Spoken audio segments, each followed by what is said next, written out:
கல்பாக்கத்திற்கும் மரக்காணத்திற்கும் இடையிலான பகுதிகளில் அதனுடைய மைய பகுதி நெருங்கியிருப்பதாக நமது களத்தில் இருக்கக்கூடிய செய்தியாளர்கள் தகவல் தெரிவித்திருக்கின்றனர். எனில் அவர்களுக்கு காற்றினுடைய வேகம் கடுமையாக இருந்ததை நம் மாலை நேரத்துல பார்த்திருந்தோம்.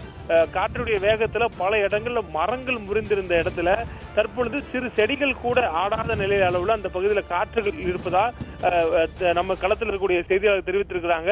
மேலும் அந்த மைய பகுதி தற்பொழுது கரையை கடக்க தொடங்கி இருக்கக்கூடிய சூழல்ல இன்னும் 3 மணி நேரத்திலிருந்து 4 மணி நேரம் அது கரையை கடப்பதற்கு முழுமையாக எடுத்துக்கொள்ளும் எனவும் வானிலை ஆய்வு தெரிவித்திருக்கிறாங்க.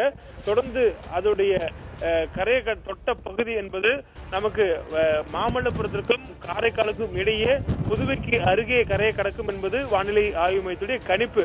ஆனால் அதனுடைய காற்று குவிதலும் அதனுடைய வேகமான காற்றும் நமக்கு வடப்பகுதிகளில் குறிப்பா மரக்காணத்திற்கு அருகே இருக்கக்கூடிய பகுதிகளில் தான் மிக கடுமையாக இருந்தது.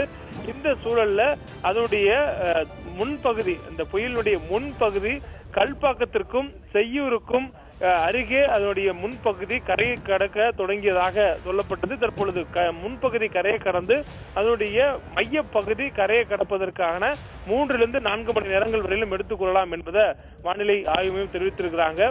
மேலும் அதனுடைய முன்பகுதி கரையை கடக்க இப்ப தொடங்கியிருக்கக்கூடிய சூழல்ல அதனுடைய மைய பகுதி நெருங்கக்கூடிய நேரத்துல காற்றினுடைய வேகம் முழுவதுமாக குறைந்திருக்கும். நமது செய்தியாளர்கள் அந்த பகுதியில் இருக்கக்கூடிய சூழல்ல கல்பாக்கத்திலையும் செய்யூரிலும் அதுக்கு செய்யூர் அருகே இருக்கக்கூடிய இடைக்கலை நாடு பகுதிகளிலும் இன்னும் தெளிவாக குறிப்பிட்டு சொல்ல வேண்டும் என்றால் மரக்காணத்திற்கும் செய்யூருக்கும் இடையில் இருக்கக்கூடிய இடைக்கலை நாடு பகுதியில நமது செய்தியாளர் சரவணன் இருக்கிறார். அந்த பகுதியில காற்றுடைய வேகம் தற்பொழுது முற்றிலுமாக குறைந்திருப்பதாகவும் தெரிவித்திருக்கிறார். தொடர்ந்து அந்த காற்றினுடைய போக்கு என்பது வெவ்வேறு திசைகளில் மாறி இருப்பதாகவும் அவர் தெரிவித்திருந்தார்.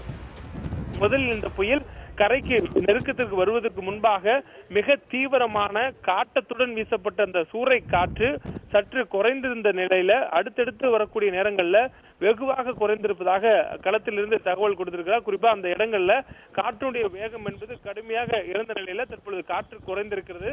புயல் கரையை கடக்கக்கூடிய நிலையில அதோடைய மையப்பகுதியும் கரையை தொட்டுவிட்டதாக சொல்லப்படுகிறது.